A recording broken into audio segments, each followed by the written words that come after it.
So we started with 500 grams of bread flour, a scant, probably eighth of a teaspoon of yeast and water. And this is called a poolish. It's a new technique that I have not done before.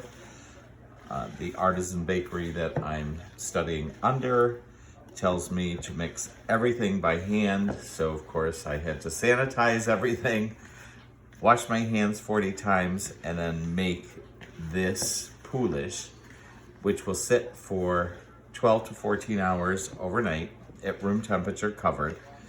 And it will become a gassy, bubbly concoction. It'll actually continue to bubble when I take the lid off tomorrow. And then I will incorporate the rest of my flour, yeast, and salt. And then that will proof for another 3 hours, and then we will take it out. I'm going to use a dowel to split it so that it looks like a sort of a kidney shape, and then bake it in a Dutch oven. And it should have a good crunchy crust on the surface with a meaty, bubbly inside. So I will continue to let you know how this comes out tomorrow. See it in 14 hours. So out of the loaves, or out of the dough that we had, I was able to produce 2 French baguettes. I still think, well, if his numbers are the same as anything. And you can see they're No, I don't either, and I know that those crispy, crunchy so. on the surface. They slide easily from the pan, so you don't have to worry about them sticking at all. And then we have the crunchy loaf coming out on top. I'm going to leave this in just for a few minutes more. That dough looks beautiful, crusty, flavorful, and we will try slicing it and letting you actually hear what it tastes like. I hate to be mean, but I'll keep you posted. So here we come with the boule shape in the Dutch oven, which we cooked covered for 30 minutes, and then we took it out, we took off the cover, cooked for another 30 minutes. We flip it out, you see it's got a beautiful solid bottom,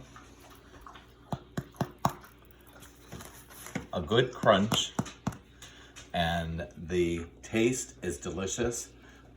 We made the baguette, which has got a crisp outside crust, a nice, beautiful, meaty, doughy inside with just a touch of salt flavor. It's absolutely delicious. Thank you, and the next time I make a bread, we'll see a new recipe. Enjoy. Okay, so we uncover our poolish, and you can see it's a rather liquid blend. It's loaded with bubbles, lots of pretty funky smells coming off to it.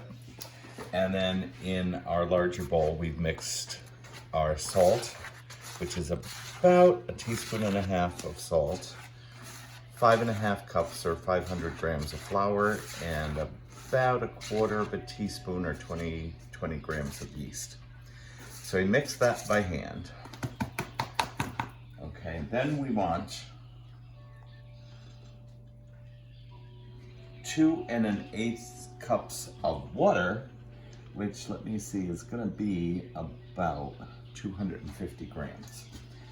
So you wanna make sure you check your temperature. You want your water about 105 degrees.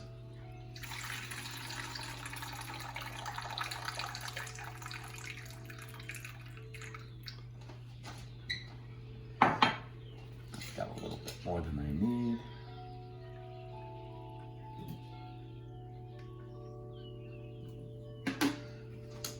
Okay, so we're going to incorporate that into the flour dry mixture.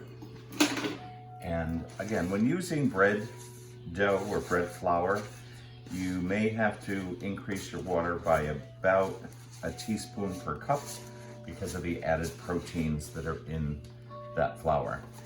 So you start to mix this together and you'll see it's starting to form a loose dough, and then you're going to add your poulish to that. And you can see how rich and how airy that dough is. It almost looks like stringy mozzarella.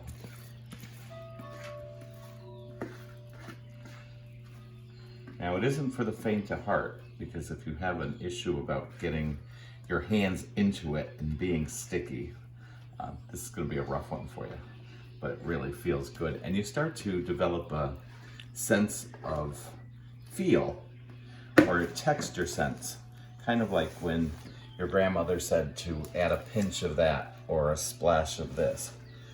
You start to recognize what the texture should be just from a texture viewpoint. So again, you mix it all in together by hand, and then we're going to cover and let this sit and proof. See the size of those big bubbles that are coming in here? So that's just big, airy bubbles that once the bread is formed and you let it rest for its final proof, you're going to get those big bubbles that are inside the loaf, so that when you go to spread your butter on it, it just has somewhere to soak right into. So you don't want to really overmix this too much. As I said, with the protein in the bread flour, you may want to add a little bit more water.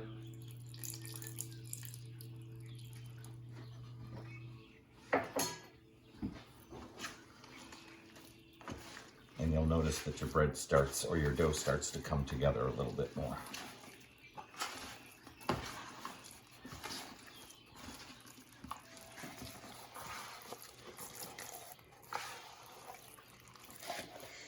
So take any of the excess off your fingers, because you want all of that original dough to mix in with the poulish.